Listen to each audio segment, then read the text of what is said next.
Now that's getting a lot of attention. 5-year-old Summer Wells vanished without a trace 5 months ago from her rural Northeast Tennessee home.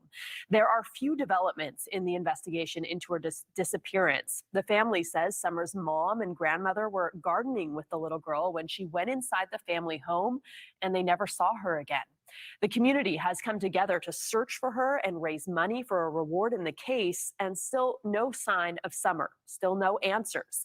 And police say this case is not like the others. Within a couple of days, we have a tip or a lead or have an idea if they've been abducted, if they may be left into the woods. Somebody saw something that leads us, hopefully, to get an answer to where the child went or if they were taken. We're going to have some tip or lead. And that is the frustrating part for law enforcement in this case and for the public. But her father is making news, arrested this weekend on a DUI and now facing another charge of violating probation, maybe a distraction from his missing daughter's case more than anything else. The family issued a statement following his arrest saying, "Thank you everyone for the kind messages. There are no words to what each day and night is like. We needed cigarettes. It was a stupid decision. Please keep us in prayer. Keep Dawn. This pain won't go away. Thank you." News Nation reporter Ansley Daniel with WJHL in Johnson City, Tennessee, has been covering this case and joins us now live. Ansley. Thank you for having us tonight. Yes, this is a case that really has baffled all of us here in the Tri-Cities and here in Northeast Tennessee. And unfortunately, I'm coming to you tonight with not much more information than what we had the night Summer went missing on June the 15th from her home in the Beech Creek community of Hawkins County. And there have been a lot of rumors surrounding this case. You've covered it from the beginning. Walk us through what you do know. So what we do know is that Summer was reported missing on June the 15th around 6:30 in the evening. Police say that she was reported missing by her father. However, her mother was the one that was at home around the time she went missing. So that's where things get a little muddy for us here in the area. So again, she was reported missing that evening. We were told that she was last seen near her home, potentially walking away from her home, and then that story again changed just a little bit.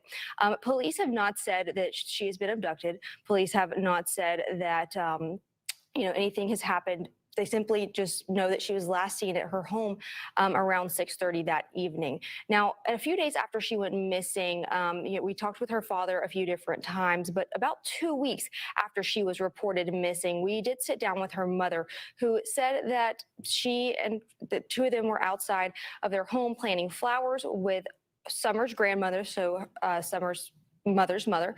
They were all outside planting flowers near the home, and Summer was sent back inside to go play with her brothers, and Summer's mother, Candace Bly, went back to go help her mother do something because her Summer's grandmother needed her to help, and Summer's mother said she was gone maybe 2 minutes, and she went back into the house, kept calling for Summer. Summer's brothers said that she was in the basement, and then next thing you know, Summer was gone.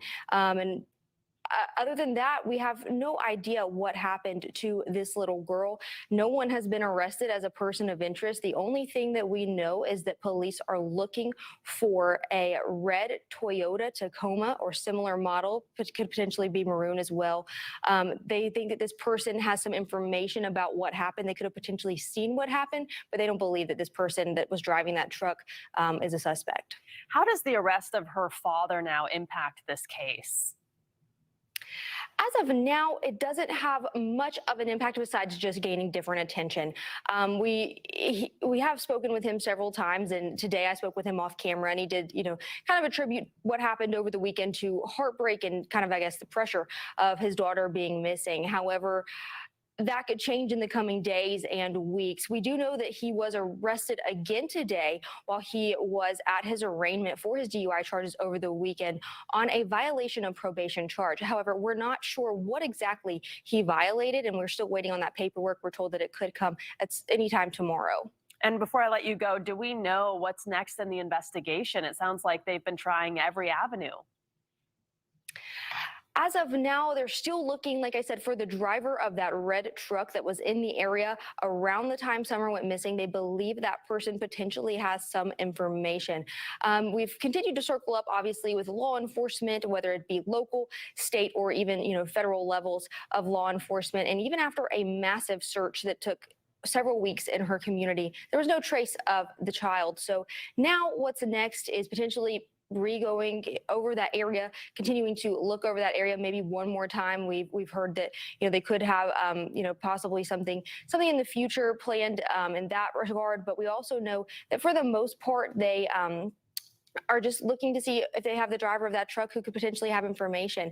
And we are continued to be told by law enforcement that as of right now, they're following up on every single lead that comes in. And like I said, we also know that, they could potentially just be circling up on leads and possibly past leads that they might, get some fresh information on as well. All right, Ansley Daniel, thank you so much for that reporting. Thanks for